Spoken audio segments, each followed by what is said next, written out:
Contoh-contoh ya. Nih dapat bonus di kantor.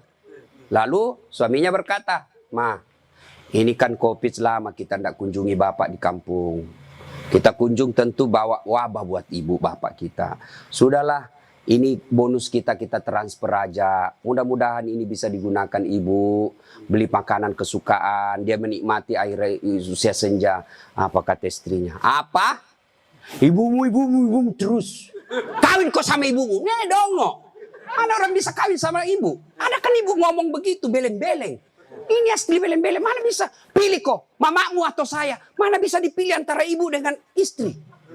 Ini pilihan yang tidak masuk di akal. Kalau saya istri saya bilang begitu, ceraikan saya. Sini kok, saya ajar kok bagaimana isi formulir penceraian. Benar Pak, jangan sampai Bapak berdosa gara-gara takut sama istri.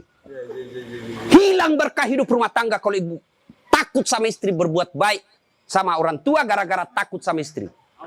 Mestinya istri yang baik, dia sujud syukur ketika mertua anaknya. Kenapa? Berdoa, "Ya Allah, mudah-mudahan anakku juga seperti ini ketika saya sudah punya istri, masih mengingat saya."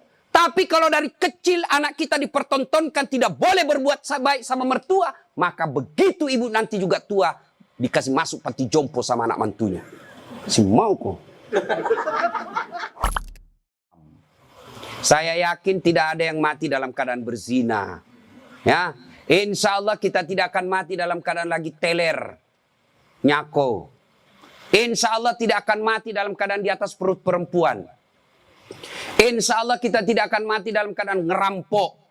Yang bisa membuat kita mati kafir, baru 1 jam yang lalu kita makan uang haram. Termasuk diantaranya tim sukses. Disuruh bikin baleho 10, 5 aja dibikin. 5-nya dia tilap. Itu kok makan itu. Termasuk yang makan uang serangan fajar. Wane piro. Ya ketawa, saya serius ini. Ya, nauzubillah min zalik. Makanya Allah ingatkan selalu kita. Dasar, jangan sampai kau mati kafir. Betapa pentingnya kita menghindari makanan uang haram. Allah kasih kita pelatihan. Pelatihannya apa? 1 bulan, itu bulan puasa. Mau haji tidak perlu pelatihan 1 bulan. Cukup manasik haji 1 jam selesai. Tapi menghindari uang haram, Allah kasih pelatihan 1 bulan. Itu disebut bulan suci Ramadan. Melatih diri dari makanan dan minuman yang haram. Makanya ayat ini selalu diulang-ulang. Wa qala idzan bismillahirrahmanirrahim. Ya ayyuhalladzina amanu dakhulu fis silmi kaffatan. Wala tattabi'u khutuwatis syaitan. Innahu lakum adu mubin. Wahai orang-orang yang beriman, masuklah engkau ke dalam Islam secara sempurna. Bukan Islam pencitraan, bukan Islam pilkada, bukan Islam pilpres. Tapi Islamlah secara benar. Wala tattabi'u khutuwatis syaitan. Dan janganlah engkau ikuti langkah-langkah setan, karena sesungguhnya setan itu musuh yang nyata bagi kalian. Musuh kalian bukan ulama, musuh kalian bukan pemerintah, musuh kalian bukan polisi. Musuh kalian adalah setan, di mana setan itu musuh yang nyata bagi kalian. Itu firman Allah. Dan Bapak Ibu, kalau saya ceramah seperti ini, taksiah seperti ini, jangan pikir setan tidak ada di tengah-tengah kita. Ada setan di tengah-tengah kita. Bentuknya bukan pocong, bentuknya bukan uka-uka. Tapi apa setan yang ada di tengah-tengah kita? Bentuknya handphone. Orang sudah ceramah masih sibuk juga. Setan itu bos, mengalihkan perhatian. Simpan dulu HP-mu. Dengan kau dulu ceramah jauh-jauhku ini dari Makassar ke sini bos. Simpan dulu HP. Sebentar selfie-selfie. Sudah selfie lagi. Paling tidak suka itu Pak Menteri selesai ceramah kita diminta selfie. Orang capek keringatan. Selfie Ustaz. Lagi itu ibu-ibu fans saya juga heran. Paling sering saya ngegas itu di depan ibu-ibu, tapi senang juga dengar ceramah saya. Selesai ceramah Ustaz, selfie dulu. Ayo, Bu, sini, jaga jarak ya. Selfie. Ulang Ustaz, kabur. Ulang Ustaz, kabur. Dalam hatiku, bukan itu HP-mu yang kabur, mukamu yang kabur.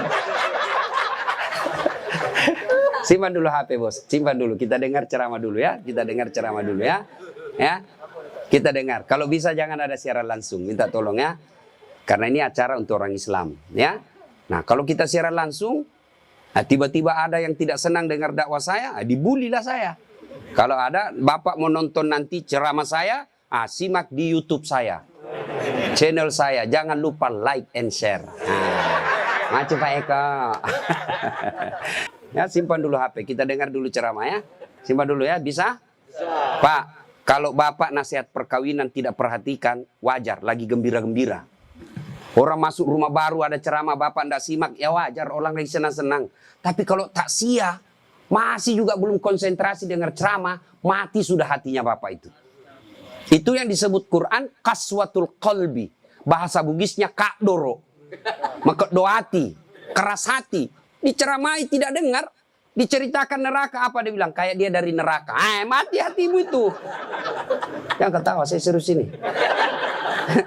Bapak saudara-saudara sekalian. Wa qala idzan, bismillahirrahmanirrahim. Innallaha wa malaikatahu yusalluna 'alan nabi. Ya ayyuhalladzina amanu sallu 'alaihi wa sallimu taslima. Sesungguhnya Allah dan para malaikatnya, subhanallah. Allah dan para malaikatnya. Allah perintah puasa, Allah tidak puasa. Allah perintah haji, Allah tidak menunaikan ibadah haji. Allah perintah solat, Allah tidak menunaikan solat. Allah perintah kita solawat. Innallaha wa malaikatahu. Allah dan para malaikatnya bersalawat kepada Rasulullah Muhammad SAW. Tidak cukup sampai perintah solat, solawat. Tapi Allah lanjutkan lagi. Yusalluna ala nabi, sallu alaihi wasallimu taslima. Bersalawat dengan sebaik-baik salawat. Maka tidaklah sopan bersalawat sambil merokok. Tidaklah santun bersalawat sambil minum air. Tidak diajarkan. Salawat dengan sebaik-baik salawat. Itu perintah Al-Quran. Maka ketika Rasulullah disebut namanya Muhammad sallallahu alaihi wasallam. Perintah untuk bersalawat. Ibu bapak, saudara-saudara sekalian. Keluarga besar almarhum Bapak Tony Effendi bin Muslim Effendi. Teristimewa yang kita hormati, tamu kehormatan kita pada malam ini. Pak Menteri BKPM RI. Luar biasa Pak Menteri kita ini. Dari tadi saya lihat memang ini baik ini Menteri ini. Kalau begini semua Menteri Republik Indonesia aman Pak. Coba gayanya Pak. Nggak ada yang tahu dia Menteri kalau dari kampungku ini. Mana nggak ada gaya-gaya Menteri sama sekali. Inilah yang disebut menyatu dengan rakyat. Ada pejabat datang 1 jam sebelum datang sudah macet jalan ditutup kiri kanan. Ini bikin repot rakyat. Ya Bapak saudara-saudara sekalian, ya kita takziah sedikit ya. Nah, takziah ini adalah bahasa Indonesianya memberikan hiburan. Memberikan gembira, membuat orang bergembira terhadap keluarga yang ditinggalkan. Nah, suatu kali Sulaiman alaihi salam lagi ceramah. Tiba-tiba seperti ini. Kita seperti ini ya. Tiba-tiba ada tamu tadi undang. Dan tamu ini berkata, Assalamualaikum ya Rasulullah. Waalaikumsalam warahmatullahi wabarakatuh. Tafadhal. Tudah ki. Orang Bugis. Duduk maki. Duduklah tadi itu. Nabi melanjutkan ceramah. Belum selesai Nabi ceramah. Tiba-tiba tamu tadi berkata, ya Rasulullah. Ada perkara yang penting. Saya tidak bisa tunda. Tidak bisa juga dimajukan. Ini harus on time. Saya minta izin pamit. Kata Nabi Sulaiman, silakan, jalanlah tamu tadi. Sepeninggal tamu tadi, Nabi tanya seluruh saudara-saudara sahabatnya yang hadir. Saudara-saudara sekalian, ada yang tahu siapa itu tadi tamu yang datang ini? Ada yang tahu? Tidak ada ya Rasul. Anda yang tahu. Kata Nabi, itulah tadi yang memisahkan kau dengan segala orang yang kau cintai di dunia. Itulah tadi yang memisahkan engkau dengan harta yang kau cintai di dunia. Itulah tadi yang memisahkan antara jasad dengan rohmu. Itulah malaikat pencabut nyawa yang setiap kali datang pasti ada yang ingin diambil. Dan dia tidak kembali sebelum diambil yang diinginkan. Selesai berkata begitu, tiba-tiba dari belakang ada anak muda. Anggaplah ketua HIPMI. Kan anak muda. Ya, dia angkat tangannya. Ya Rasulullah, itu tadi malaikat pencabut nyawa. Iya. Tidak kembali sebelum diambil. Iya. Mati saya ya Rasul. Kenapa? Semenjak dia datang sampai pulang, saya terus dia lihat-lihati. Kata Nabi Sulaiman, hati-hati mas bro. Jangan kau lagi cari dalam kitab mas bro, ini bahasa dasar latif. Nah, hati-hati kau, barangkali kau yang diinginkan. Jangan main-main ya Rasul. Iya bisa jadi kau yang diinginkan. Kata anak muda ini, ya Rasulullah kalau begitu bawa saya jauh sampai dia tidak dapat saya ini. Kasihan saya, bawa saya, takut saya. Kata Nabi Sulaiman, sini, baiklah. Angin, tolong keterbangkan anak muda ini. Nabi Sulaiman mukjizatnya izin Allah, mukjizat itu Pak, Allah berikan kelebihan kepada manusia yang menjadi nabi untuk sebagai bukti kenabiannya, namanya mujizat. Kalau sebelum jadi nabi dikasih masih kecil, namanya irhas. Ketika Musa alaihissalam di dalam gua dia tidur, dia hidup dengan dia nyompeng, dia ngisap susu dari ininya keluar air susu, itu namanya irhas. Kalau manusia biasa dia bisa tahu apa sesuatu yang belum terjadi, itu namanya karomah.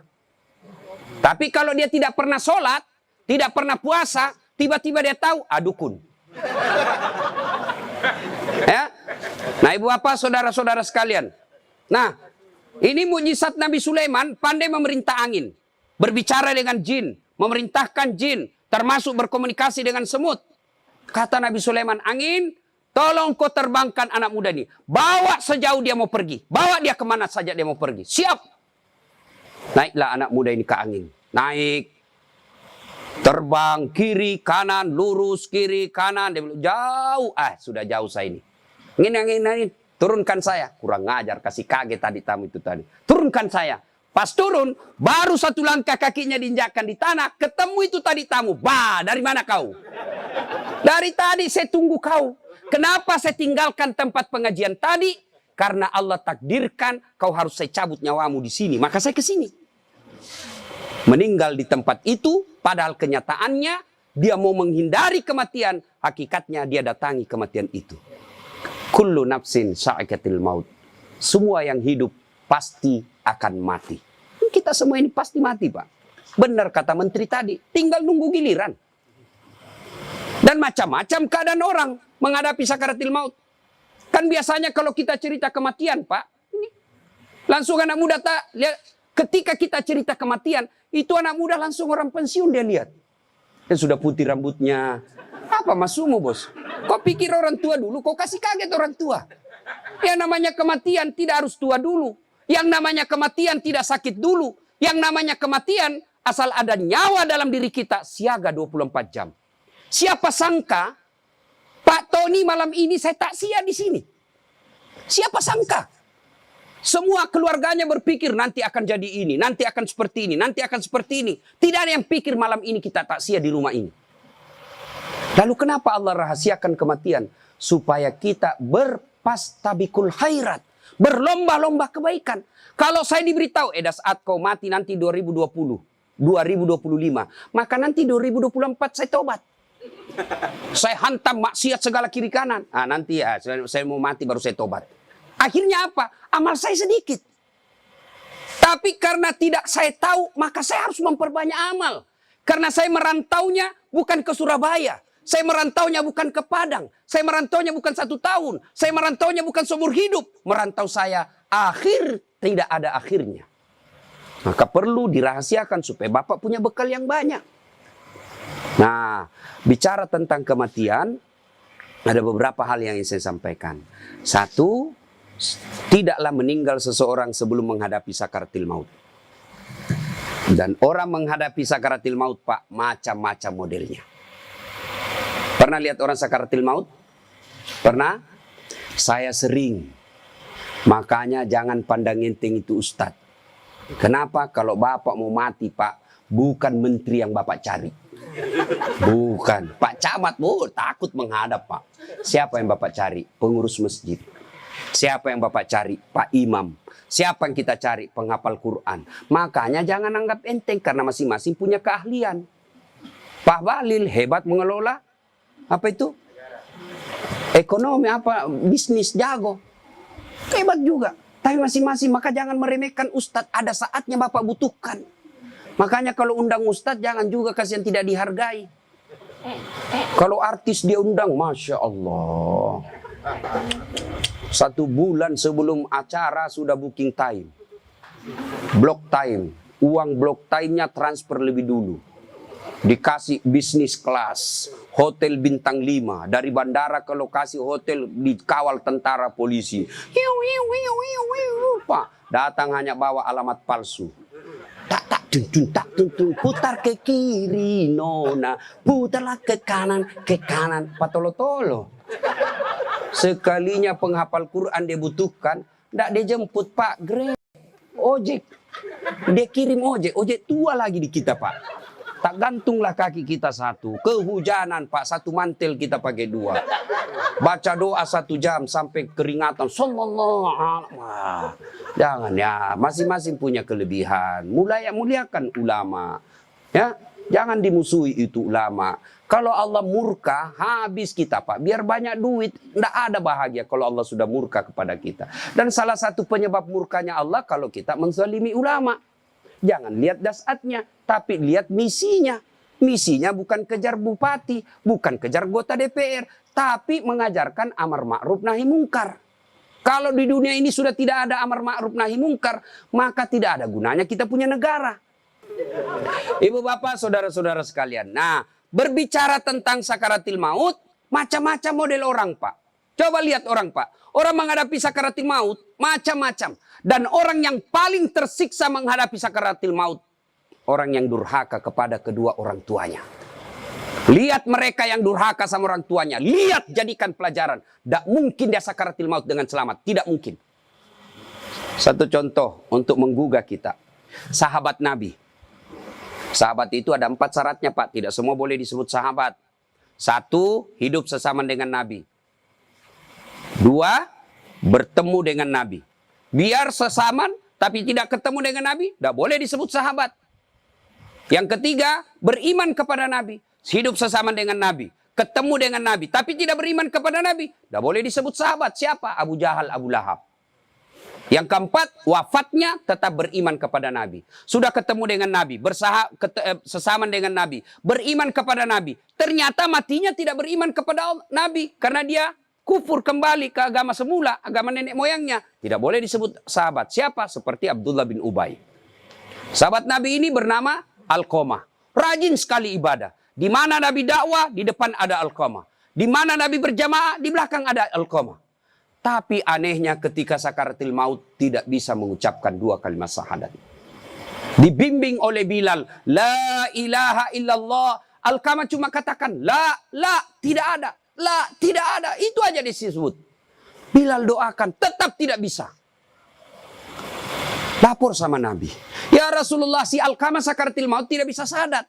Nabi pun heran, kok bisa? Itu anak kan baik sholatnya. Bagus, kok bisa? Didoakan tetap tidak bisa. Nabi yang doakan tetap tidak bisa. Nabi lalu ambil kesimpulan. Ada dosa besarnya ini. Kau cari orang tuanya. Cari bapaknya, dia wafat. Cari ibunya, ketemu. Bilal katakan, ya bunda, anak ibu si Alqamah sakaratil maut tidak bisa syahadat. Mungkin ada dosanya sama bunda. Apa kata ibunya? Dia dapat sudah itu. Kurang ngajar itu anak. Kenapa? Setengah mati ku hamilkan. Setengah hidup saya lahirkan. Bersusah payah saya besarkan. Setelah punya istri, lebih sayang sama istrinya. Lebih takut sama istrinya daripada saya ibunya. Dengar ini, Nabi katakan, panggil itu ibu. Atau saya yang datangi. Bu, Nabi mengharap ibu datang. Kalau ibu tidak bisa, Nabi yang kesini. Ibu itu datang kepada Nabi. Lalu Nabi katakan, bu, maafkan anakmu. Kalau begitu, supaya anakmu tidak dibakar api neraka, lebih baik saya bakar dunia daripada api neraka yang bakar. Api itu ada 4 tingkatan, Pak. Pertama, api yang warna merah. Ya, ini apinya para perokok. Sedoakan yang merokok berhenti merokok. Yang ketawa saya serius, Pak. Kalau Bapak selalu berdoa, Ustaz, saya sudah setiap saat berdoa kok doaku tidak dikabulkan. Salah satu sebabnya Bapak merokok. Tanya itu ulama-ulama Timur Tengah, mana ada yang mengatakan makruh? Semua bilang haram. Cuma sebagian kita karena yang mengatakan haram makruh itu, ternyata merokok juga, Pak. Jangan marah yang merokok, Pak. Saya doakan Bapak berhenti merokok, tabung uang pergi umroh. Itu lebih utama, atau kurban. Saya tidak bisa jalan otakku kalau tidak merokok, Ustaz. Bohong. Buktinya Bapak puasa jalan otaknya. Ramadan, yang ada adalah Bapak belum punya itikat yang kuat untuk sembuh. Baik merokok, kalau Bapak betul mengatakan rokok baik, coba Bapak panggil anak besok yang masih SD sama istri. Bu, ayo beli rokok, kita rokok bareng-bareng. Oh, pasti dia bilang, awas kalau kau merokok, saya tempelin kau. 10 menit kau pergi beli rokok, pret. Ya, mudah-mudahan berhenti. Ya, itu rokok warna merah, apinya. Biru, apinya ibu-ibu di kompor gas. Putih, Apinya itu yang kalau kita motong-motong baja di perusahaan-perusahaan besar itu, Pak. Dibakar lagi 1000 tahun, apinya berubah menjadi hitam. Inilah api neraka. Kenapa digambarkan merah? Karena kita yang ada di benak kita untuk di dunia sekarang, api itu merah. Nah, ibu bapak, saudara-saudara sekalian. Kata Nabi, lebih baik saya bakar api di dunia daripada api neraka yang bakar. Kata ibunya, silakan bakar, sakit seperasaan saya. Nabi katakan, oke, saudara-saudara sekalian, kumpulkan kayu. Kumpul kayu. Nyala, lalu Nabi katakan angkat. Bu, betul, tidak mau saya Rasul. Angkat, lempar. Begitu mau dilemparkan masuk neraka, api, ibunya berteriak, tahan, tahan, jangan kau bakar anakku. Ya Rasulullah, saksikan, saya ampuni seluruh dosa-dosanya anakku. Jangan kau bakar.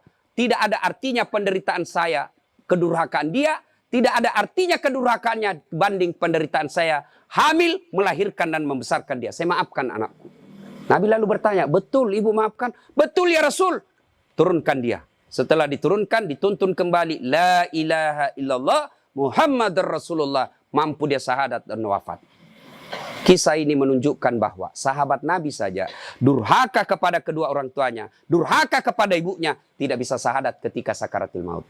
Maka ketika ada orang sakaratil maut, susah sekali nyebut, susah sekali istighfar, susah sekali 2 kalimat syahadat. Panggilkan orang tuanya untuk mengampuni anak-anaknya. Nah, sekarang mari kita lihat anak-anak kita sekarang, Pak. Mari kita lihat. Makin tinggi sekolahnya, makin tinggi kurang ajarnya. Sopan itu sama pacarnya, Pak. Sopan. Ditelepon sama cowok, terserah abang aja deh. Mana yang baik deh, dongo. Beleng-beleng. Cium kalau sama cowoknya ya, Kak. Enggak. Sekalinya sama bapaknya, enggak pernah cium tangan. Bapak Ibu, ingat kalau waktu dulu sebelum ada namanya kopi, cium tangan enggak anak kita kalau mau pergi sekolah? Hah? Enggak Pak, dia sliding saja Pak. Cium tangan itu begini. Kalau saya, gitu. Yang diajarkan ulama. Kalau anak kita kan, Pak. Bukan cium tangan itu loh. Coba lihat. Kalau ibunya nasihati, enggak dengar itu. Jangan anak gadis tidak begitu. Oh, sekali cowoknya yang kasih tahu. Oke bang, gampang bang, saya ikut aja deh bang. Nah, tuh. Anak-anak kita sekarang tidak usah cemas soal otaknya. Yang perlu kita cemaskan Pak, akhlaknya. Anak bapak profesor, dokter, insinyur dan sebagainya. Tapi kalau tidak punya akhlak, repot kita dunia sampai akhirat. Coba lihat anak-anak kita sekarang Pak. Nauzubillah min zalik. Sedih kita lihat anak-anak kita Pak. Baru diberitahu 1, sudah 10 keluar dari mulutnya. Nah, sekarang pertanyaan, kenapa anak-anak kita begitu? Kenapa kira-kira? Apakah sepenuhnya salah anak? Tidak, 90% salahnya orang tua mendidik anak kita. Salah dari mendidik. Silakan baca hasil penelitian psikologi pendidikan, silakan baca tulisan-tulisan di koran, di majalah tentang proses pendidikan, silahkan. Tapi keliru dan sesat ketika Bapak Ibu tidak buka Quran, khususnya surah Luqman untuk mendidik anak. Kita baca riset rujukan dari Eropa, rujukan dari Amerika. Tapi kita tidak pernah buka Quran dalam mendidik anak. Hakul yakin, kalau kita jauhi Quran mendidik anak, maka anak kita bisa jadi cerdas, bisa jadi jabatan tinggi, tapi tidak tahu sopan santun kepada orang tuanya. Kan orang tua kita sekarang merasa hebat kalau anaknya pintar bahasa Inggris. Ustadz, itu anaknya hebat betul tetangga saya. Kenapa? Itu belum SD itu Ustadz sudah lancar bahasa Inggris. Apa hebatnya? Banyak yang begitu. Masa banyak Ustadz? Silakan bapak-bapak ke Inggris. Tanya Pak Menteri. Tanya Pak Menteri. Itu anak-anak di Inggris dari kecil dia bahasa Inggris Pak. Benar. Ayo. Meskipun dia lancar bahasa Korea, bahasa Inggris. Kalau berdoa dia pakai bahasa Inggris. Oh my God, please help me my mother. Pasti dia pakai bahasa Bugis juga kalau dia orang Bugis. Ya kan? Ngapain Pak? Maka didik anak kita Quran kembalinya.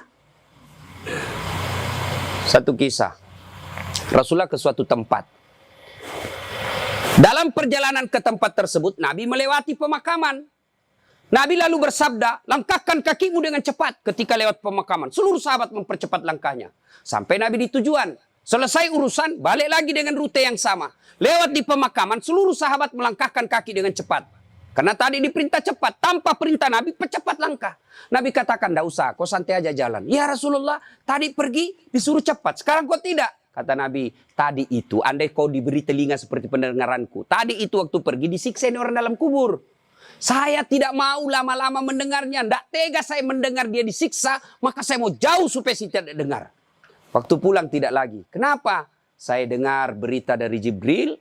Allah perintahkan, hentikan siksaanmu wahai penyiksa di kubur. Tidak mungkin saya siksa orang tuanya di kuburnya. Sementara anaknya di dunia lagi belajar mengaji membaca basmalah. Bismillahirrahmanirrahim. Baru kalimat basmalah dia baca anaknya. Allah sudah katakan, berhenti kau siksa anaknya, orang tuanya. Nabi tidak mengatakan, saya dengar anaknya kursus bahasa Inggris.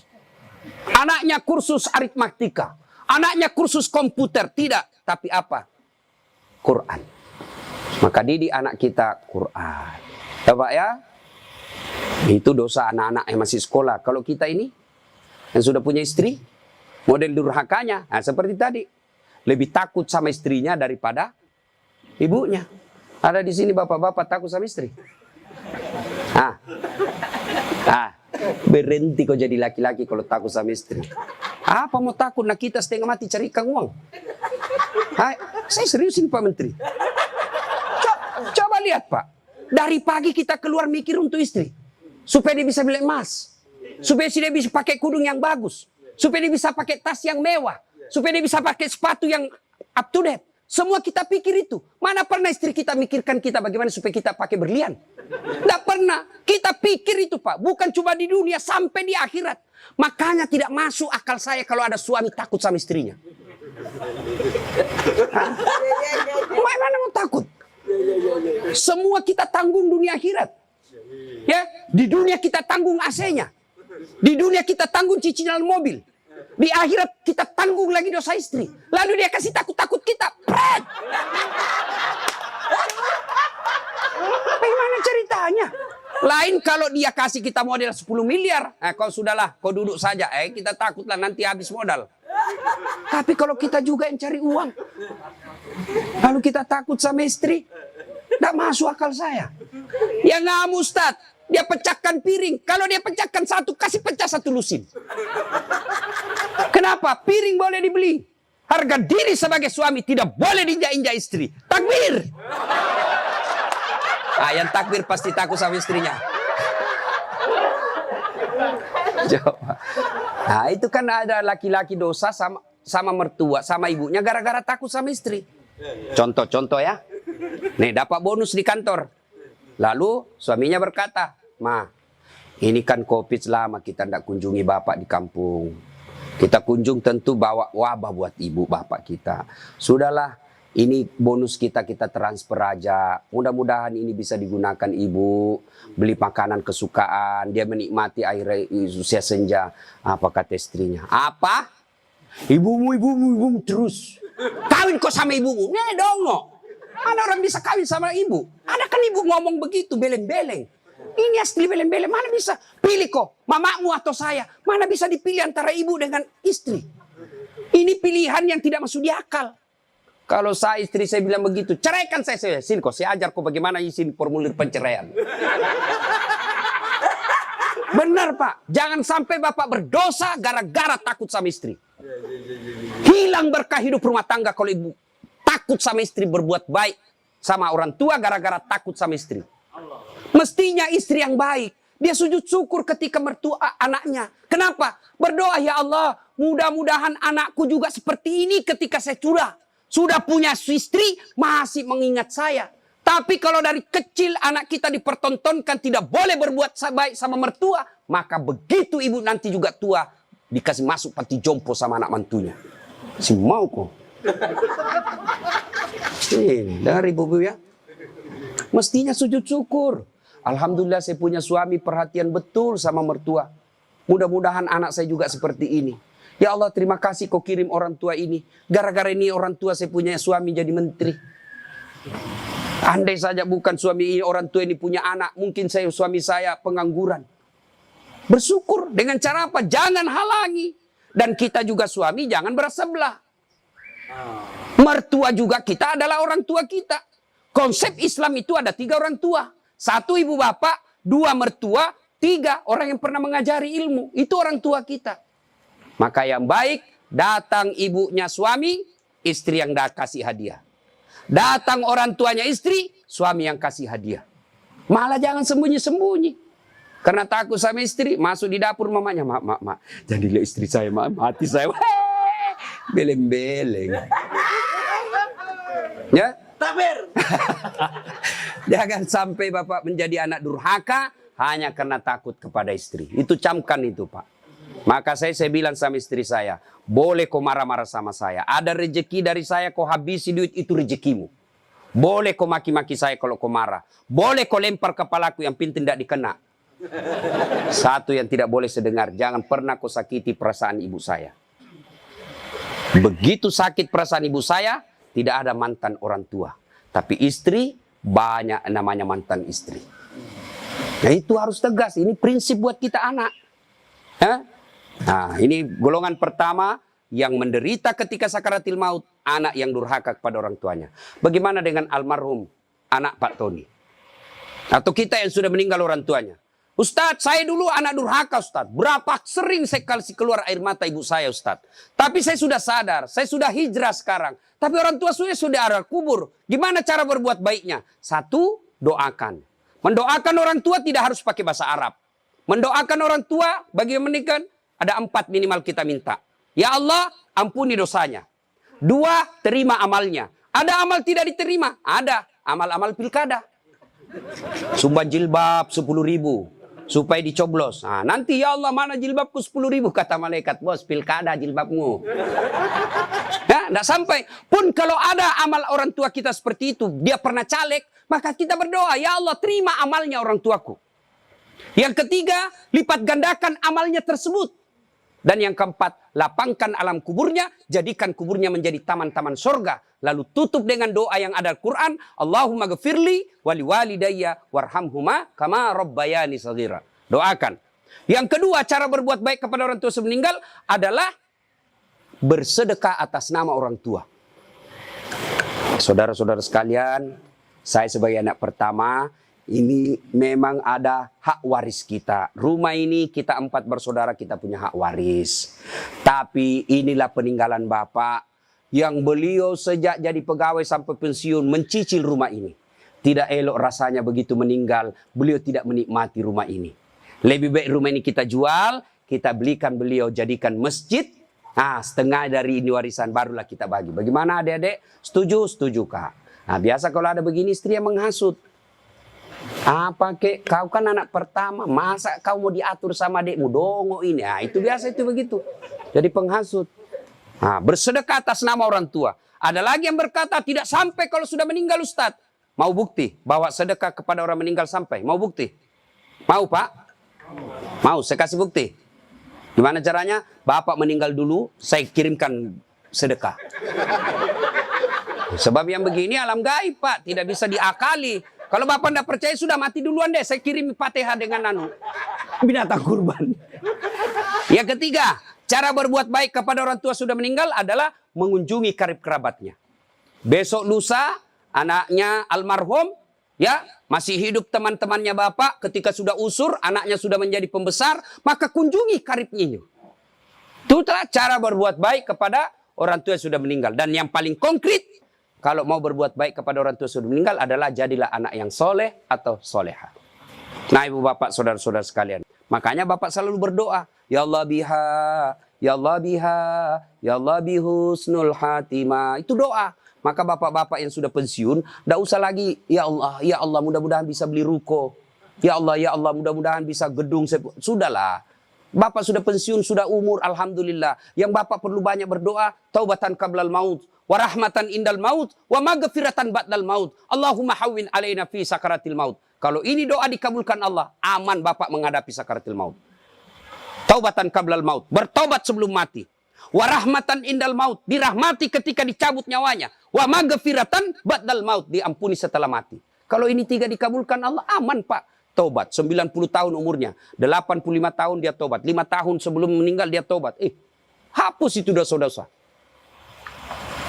Taubat sebelum mati. Dirahmati ketika sakaratil maut. Dicabut nyawanya penuh kasih sayang. Bapak masuk saja duri yang tinggal di dalam daging kita. Baru beberapa menit, setengah mati kita Pak menderitanya. Bagaimana mencabut nyawa yang sejak dalam rahim kita sudah menyatu dengan daging kita. Lalu dicabut keluar. Tanpa hidayah dan pertolongan dari Allah. Pasti akan menderita. Ya Bapak saudara-saudara sekalian. Nah, maka itu orang yang baik. Tapi kalau tidak beres agamanya, kata iblis, ini mah tidak perlu kerja keras. Ini teman saya ini. Biar saya tidak goda, tidak tergoda. Sudah tergoda ini, sudah bawaannya ini. Auzubillah min zalik. Maka mohon perlindungan kepada Allah agar kita sakaratil maut itu detik-detik menentukan. Maka sama juga kalau mau pilpres kan. Detik-detik menentukan. Makin dekat, makin kencang serangan Pak. Makin bawa itu Pak. Itu sama juga kalau kita sakaratil maut. Iblis katakan ini detik-detik terakhir. Ini penentuan buat saya. Maka dia kerahkan semua kemampuannya. Maka kita berlindung kepada Allah. Maka kita berdoa diajarkan Nabi. Taubatan qablal maut. Warahmatan indal maut. Itu yang kita baca. Lalu ada resep lagi. Man qama la ilaha illallah ila akhiril hayata dahalal jannah. Barang siapa yang mengucapkan 2 kalimat syahadat penghujung hidupnya. Pasti masuk surga. Mengucapkan 2 kalimat syahadat sebelum mati, pasti masuk surga. Itu jaminan Nabi. Pernah saya ceramah begini depan mahasiswa saya di UNAS. Saya dosen komunikasi Pak, dosen sospol. Langsung teman mahasiswa, anak mahasiswa saya bilang, kalau begitu Ustaz gampang dong. Kenapa dek? Nanti saya mau mati baru saya syahadat. Memangnya kalau kau mau mati akal bicara? Orang kalau mau mati bukan akal bicara bos. Apa? Amal. Jangankan orang sakaratil maut, orang nikah aja banyak tidak tahu syahadat. Baca syahadatmu anak muda. Asyhadu. Apa asyhadu? Ulang. Ulang. Ditempelin. Asyhadu an la ilaha illallah. Maka kalau mau selamat sakaratil maut, birrul walidain, berbuat baik kepada kedua orang tua. Yang kedua, banyaklah latihan mulai sekarang. La ilaha illallah. La ilaha illallah. Bapak-bapak ini anggota HIPMI, kan bukan bapak yang bawa mobil. Ya, dari rumah ke kantor, ya biasakanlah pegang itu tasbih. La ilaha illallah. Kasih target 10.000. Bapak kan, la ilaha illallah, la ilaha illallah. Tiba-tiba ada cewek lihat, subhanallah. Ya, mengatakan alhamdulillah. Tapi subhanallah, maha suci Allah yang telah menciptakan makhluk halus itu. Allah yang dipuji. Bukan mengatakan alhamdulillah. Sudah itu kedip mata, astagfirullah. Palingkan pandangan, jangan istighfar, bata melotot. Astagfirullah, astagfirullah. Nah, sudah masuk, sudah meninggallah kita, datanglah orang melayat. Nah, ini yang perlu diluruskan. Orang datang melayat, 1, banyak nginjak-nginjak sunnah Nabi. 2, tidak ada manfaat buat orang meninggal. 3, datang bawa dosa. Coba lihat prakteknya, saya lihat ini. Kenapa saya bilang datang bawa dosa? Datanglah ibu-ibu gaul. Kudung hitam. Baju hitam, rok hitam, kacamata hitam, payung hitam. Saya tanya, kenapa hitam-hitam? Dia bilang, Ustaz, selebriti. Tidak, sunnah itu putih-putih. Dosa enggak hitam-hitam? Tidak, tapi dicintai Allah dan Rasulnya kalau bapak ibu pakai putih-putih. Malah saya biasa cemburu sama orang Tionghoa. Coba orang Tionghoa Pak, begitu meninggal mereka putih-putih semua datang itu melayat. Bahkan rumahnya pun dilapisi warna putih. Pakaian hitam, boleh. Tapi yang dicintai oleh Allah dan Rasulnya pakaian putih-putih. 2, datang tambah-tambah dosa. Itu tadi sunnah Nabi. Yang kedua, datang tambah-tambah dosa. Kenapa tambah-tambah dosa? Datang cerita jelek aja orang Pak. Lewat 1, terutama ibu-ibu tuh. Mulai pintu dia lihat Pak. Mulai dilihat dari ujung rambut sampai ujung kaki. Lewat, si Kobi itu kata orang Bugis. Si Kobi nih. Apa? Dia tidak cerita tapi mulutnya matanya sinis. Kenapa? Lipstiknya palsu. Kenapa kau tahu? Melengket di giginya. Sudah 1 dia gosip, lewat lagi 1. Tidak serasi kudunya sama roknya. Dia bilang, iyo kayak umbul-umbul. Bahkan Ustadz pun digosipnya. Lewat Ustadz Dasar, itu juga bajunya yang di YouTube. Tadi saya lewat, ada saya dengar, itu juga bajunya yang di YouTube itu Pak Ustadz. Kenapa? Saya pakai baju kau yang sibuk. Nah, itu gosip. Maka ibu majelis taklim saya di Makassar, saya anjurkan. Ibu datang melayat, 1, ada wudhu. 2, bawa Quran minimal surah Yasin. 3, begitu datang, ibu baca Yasin bareng-bareng. Tidak bisa baca Yasin bareng-bareng, itu majelis taklim yang baik. Ketua majelis taklimnya, saudara-saudara sekalian, mari kita baca Yasin bareng-bareng, saya pimpin. Itu majelis taklim yang manfaat. bukan ngurus baju seragam. Apalagi memanfaatkan pilkada. Pak, anggota majelis taklim saya 300 Pak. Tapi aman Pak, tapi minta tolong seragam Pak ya. Nah, ada juga majelis taklim memanfaatkan begitu proposal banyak ketika pilkada. Nah, maka majelis taklim yang bagus, ada orang wafat, pimpin tahlilan. Sudah itu, tidak bisa baca Yasin Ustaz. Sudah, baca Al-Fatihah. Buru-buru Ustaz, sudah, baca Qul Huwallah 3 kali. Masih juga buru-buru Ustaz. Sudah tidak tahu baca itu semua Ustaz. Sudah, baca saja. La ilaha illallah, la ilaha illallah, la ilaha. Itu aja kita ulang-ulang selama kita melayat. Itu pun tidak bisa Ustaz. Ya sudah, kau diam saja. Tidak bisa juga diam Ustaz. Ya cepat kau pulang. Daripada tinggal bawa dosa saja. Nah, sudah. Yang ketiga, kenapa tidak ada manfaat buat orang meninggal? Tidak ada yang sholat jenazah. Bagaimana orang lain mau sholat jenazah? Keluarganya aja tidak ada sholat jenazah. Mantunya sibuk ngurus ambulans, iparnya sibuk ngurus tenda, anaknya sibuk ngurus konsumsi. Tidak ada ikut sholat jenazah. Orang lain yang sholat jenazah. Orang lain belum tentu ikhlas. Banyak yang sholat Ustaz. Kenapa banyak? Karena bapaknya menteri. Jadi tidak ikhlas orang. Tapi coba kalau keluarganya, pasti ikhlas. Saya hampir jarang sekali melihat ibu-ibu sholat jenazah. Jarang. Maka jangan heran ketika ibu meninggal, sedikit juga yang sholat jenazah. Kenapa? Karena waktu hidup, jarang dia sholat jenazah. Maka wafatnya pun sedikit yang sholat jenazah. Ustaz tidak muat rumahnya Ustaz. Di teras. Ustaz tidak ada air. Tayamum. Saya tidak tahu bacanya Ustaz. Ikut saja sama imam. Yang penting, takbir 4 kali, jangan ruku. Kalau bapak ruku, siap-siap malu sendiri. Nah, ini cerita wallahu alam benar atau tidak cerita ini takbir imam Allahu Akbar, takbir juga dia Allahu Akbar, takbir kedua imam Allahu Akbar, dia ruku. Dia, kenapa saya sendirian ruku ini?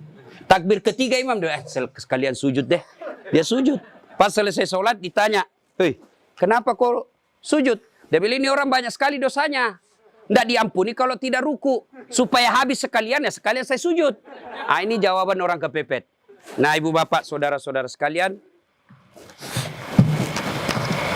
Ya, habis baterainya. Ibu bapak yang saya muliakan. Masuklah, diantarlah kita. Diantar ini lagi yang banyak kadangkala mempermalukan Islam. Saya tidak tahu kalau di sini. Saya melihat kalau di daerah sebagian Makassar Pak. Orang meninggal. Kala-kala demo Pak. Naik di mobil dia putar bajunya. Orang mati, orang mati. Wah, minggir. Sampai mobilnya orang dilempar. Jangan begitu. Ngapain buru-buru? Jadi sebelum diantar jenazah, keluarga yang berduka pidato. Terima kasih Bapak Ibu sudah memberikan kami dukungan moral. Tapi tolong jangan mempermalukan kami di jalan. Jangan lagi menambah duka kami dengan mengganggu pengguna jalan yang lain. Saya kalau pergi mengajar, tiba-tiba jenazah di mobil jenazah, bagus cara pengantarannya, saya minggir Pak, saya kirimkan Fatihah. Kirim Fatihah untuk Rasulullah, saya ikutkan jenazah yang diantar. Tapi kalau menakutkan, tidak ada yang mau doakan. Ya? Ngapain buru-buru? Ngapain buru-buru? Kan ada lagi yang paham, tidak tahu dari mana dia belajar. Katanya kalau terlambat disiksa. Bagaimana ceritanya? Kalau dilewati 5 manu, disiksa orang meninggal. Orang meninggal kalau dia... Itu orang sholat, bagi orang yang hidup, orang meninggal, tidak bakal dia disiksa gara-gara dia terlambat dikubur. Ngapain buru-buru? Itu juga sudah ada liangnya sudah siap. Semua apa perluan pemakaman sudah siap. Apalagi kalau ada wasiat orang yang meninggal. Jangan kau kubur saya sebelum anakku datang dari Amerika. Wajib kita tunggu. Itu wasiat. Ada 7 kewajiban orang hidup terhadap orang mati. 1 diantaranya wasiat. Kecuali wasiatnya bertentangan agama atau melanggar mengandung mudarat. Misal, kuburkan saya di kampung. Tapi begitu mau dikuburkan ada badai. Tidak bisa nyebrang pulau. Boleh itu karena di luar kemampuan kita. Atau besok-besok saya meninggal kasih narkoba di atas kuburku. Karena dia pecandu narkoba. Tidak boleh itu Pak. Melanggar ya. Jadi Bapak saudara-saudara sekalian. Nah sampailah kita di pemakaman. Nah ini juga yang perlu diluruskan. Berapa banyak orang yang sampai pemakaman tidak melaksanakan sunnah Rasul. Diajarkan begitu sampai pemakaman, ucapkan Assalamualaikum ya ahlal kubur. Ya, tidak tahu itu cukup. Semoga keselamatan bagi kemuliaan ke semua penghuni kubur. Insya Allah saya ikut menyusulmu. Nah, ada lagi pelanggaran yang kita lakukan apa? Menginjak-injak batu nisan. Tidak boleh. Sama menduduki batu api neraka itu, Pak. Ada yang sampai duduk sambil merokok di atas batu nisannya orang. Tidak boleh. Pemakamannya padat, Ustaz. Bapak tidak usah masuk. Cukup yang memikul. Bagaimana yang memikul, Ustaz? Boleh, karena dia darurat. Karena kalau satu langkah jatuh, Pak, jatuh jenazah. Sudah dimakamkan? Sudah selesai. Kembalilah pemakam. Ya, tinggallah kita. Bapak merantau ke Papua. Tidak nyaman di Papua, kembali ke kampung, Sulawesi Tenggara. Merantau lagi ke Surabaya. Di Surabaya tidak nyaman, kembali lagi ke kampung. Merantau lagi ke Makassar. Makassar tidak nyaman, kembali lagi ke kampung. Masih ada pilihan. Bapak pegawai negeri ditugaskan ke Papua, tidak nyaman, tidak ada sinyal. Bapak boleh pensiun dini. Tidak disenang saya sama menteri saya, boleh Bapak pensiun dini, tidak ada masalah. Tapi begitu Bapak masuk kubur, senang tidak senang, tinggal kau di situ, tidak boleh kau keluar lagi. Siapa orang yang tersiksa di dalam kubur? Yang pertama kata Nabi, al-mutahawilu bis-sholah, yang menganggap enteng sholat. Orang yang menganggap enteng sholat, Pak, jangan, sudah. Sholat itu di akhirat nanti barcode. Bapak beli elektronik kan sekarang pakai barcode. Ya kan? Bapak begitu setor jualan, titik. Berarti ini boleh, bawa. Di akhirat kalau Bapak di barcode, bagus sholatnya. Tidurkan dia, kata Nabi, seperti tidurnya tidur pengantin baru. Tapi di barcode, hilang, redup-redup. Ini macet. Ini sholat Jumat, hari Jumat saja. Paling terlambat datang, paling cepat pulang. Orang khotbah dia tidur. Begitu bangun, aliran apa yang tidak ada khotbahnya? Bukan aliran apa, kau yang tidur beleng. Percaya Pak? Ketika Allah perintah puasa, ayat saja turun. Allah perintah haji, ayat saja turun. Allah perintah zakat, ayat saja turun. Allah perintah sholat, tidak boleh ayat turun. Rasulullah dijemput oleh 4 malaikat. Menghadap kepada Allah. Kenapa? Ini perintah penting. Diberikan perintah sholat. Pak Menteri, ada himbauan kepada seluruh kepala daerah se-Indonesia. Hanya berupa himbauan cukup WhatsApp dalam grup. Tapi kalau itu berupa SK yang penting, Gubernur datang kantor Menteri. Kenapa? Ini penting. Tidak boleh kau di WhatsApp. Sholat demikian pentingnya sehingga Nabi harus diundang menghadap. Itulah disebut Isra dan Mi'raj.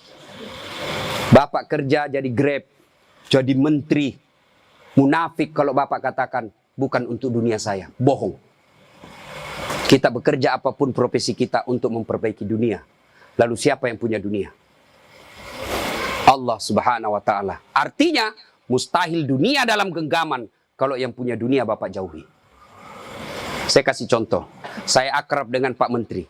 Saya datang ke Jakarta. Pak Menteri, saya mau jalan-jalan Jakarta ini, tapi tidak ada mobilku Pak Menteri. Kata Pak Menteri, aman terkendali Ustadz. Pak Menteri telepon ajudan. Ajudan, siap Pak Menteri. Itu ada Ustadz Dasat, kau jemput dia. Nanti dikena lagi kita di ceramah. Kau jemput dia. Kasih mobil yang bagus, kasih pengawalan, jangan lupa kasih pembeli pulsa. 1 jam kemudian datang ajudan. Tapi Pak Ustadz, kiriman Pak Menteri. Aman, selesai masalah saya di Jakarta. Kenapa? Saya akrab sama Pak Menteri. Anda dari Makassar tidak pernah ketemu, tidak pernah silaturahmi, tidak pernah didengar namanya, tidak pernah lihat. Assalamualaikum Pak Menteri. Boleh pinjam mobilnya? Siapa ditelepon Pak Menteri? Ajudan? Bukan. Siapa? Kapolres. Tangkap itu, penipu. Tidak pernah ketemu pinjamnya mobil. Pasti penipu itu. Demikian juga dengan Allah. Bapak tidak pernah sholat. Tiba-tiba sakit, ya Allah, saya sudah capek sakit, ya Allah, sembuhkan penyakitku. Allah berfirman, malaikat, karena dia sudah capek sekali cabut nyawanya. Sholat Pak. Apa alasan Bapak tidak mau sholat? Coba bilang, ayo malas sholat ini. Bilang kok apa? Saya tantang kok ini hari. Paling ibu-ibu haid. 3 kali haid 1 bulan. Kenapa tidak sholat? Lagi mens. Kenapa tidak sholat? Datang bulan. Kenapa sholat? Iya halangan. Itu aja semua itu 3 kali 1 bulan. Mana bisa. Bilang suaminya, kenapa belum sholat ibu? Biasanya cuma 5 hari. Ini kok sudah 7 hari belum sholat. Orang belum bersih. Masih ada sedikit-sedikit. Dia bilang suaminya, kok bohong ya? Apa bohong? Saya kasih lihat kau. Beleng-beleng. Apa kasih lihat dong? Apalagi ibu-ibu banyak ndak sholat. Kalau ada pesta pengantin, mukanya dikira tembok, coklat, biru, krem, abu-abu. Nah, apalagi banyak ibu ndak sholat gara-gara apa? Jilbab. Jilbab sakaratil maut. 3 lapis. Saya ini keliling-keliling ceramah, Pak. Saya ke Brunei, itu ibu di sana siku 3 saja kasih peniti selesai. Di Malaysia juga begitu, Filipina Selatan juga begitu. Saudi lebih gampang masuk kasih selesai, Pak. Di sini la haula wala quwata illa billah. Bingung saya lihat dia pengantin gimana caranya dipakainya. Oh 3 lapis, Pak, ada miring-miring sedikit. Nah, ada cipin-cipin, ada kayak pohon di belakangnya. Bah. Begitu dia bilang suaminya, Bu, kau pergi sholat. Sadar kok, Pak. Saya sadar, saya suruh kau sholat. Bi sholat. Kau ndak lihat ini, Pak, 1 jam dipakai di jilbab. Dongo. Gara-gara jilbab ndak sholat, beleng-beleng. Ya nggak tahu, Bu. Saya suruh sini sholat, Pak. Adik-adik, saya bisa cerita seperti ini karena saya alami. Percayalah, Pak. Mustahil Allah sengsarakan hidupnya orang baik sholatnya. Tuhan apa yang sengsarakan hidupnya orang baik sholatnya? Udahlah, Pak. Bapak mau dekat sama Pak Menteri, ndak usah cari muka sama Menteri. Muka Bapak sudah bagus. Ada juga siapa. Cemen lu, men. Kerja aja yang baik. Selebihnya, sholat. Minta kepada Allah. Kecil buat Allah jadi menteri. Kecil buat Allah dapat proyek. Kecil. Jangankan yang tidak masuk, yang masuk akal. Tidak masuk akal Allah kasih. Masuk akal ndak manusia dibakar hidup-hidup bisa hidup? Masuk akal ndak? Nggak masuk akal. Tapi kalau Allah mau, Ibrahim alaihissalam dibakar keluar kedinginan.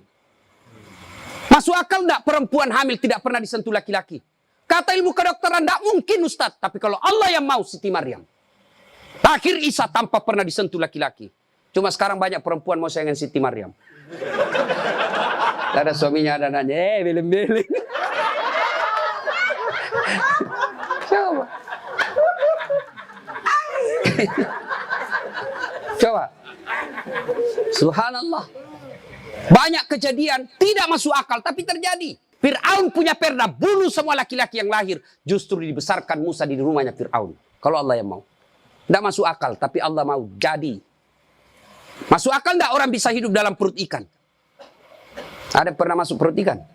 Kalau saya ikan masuk dalam perutku. Kalau Allah yang mau, Yunus alaihissalam 40 hari dalam perut ikan. Hidup keluar dengan selamat. Apalagi sekedar punya mobil kecil buat Allah, kecil.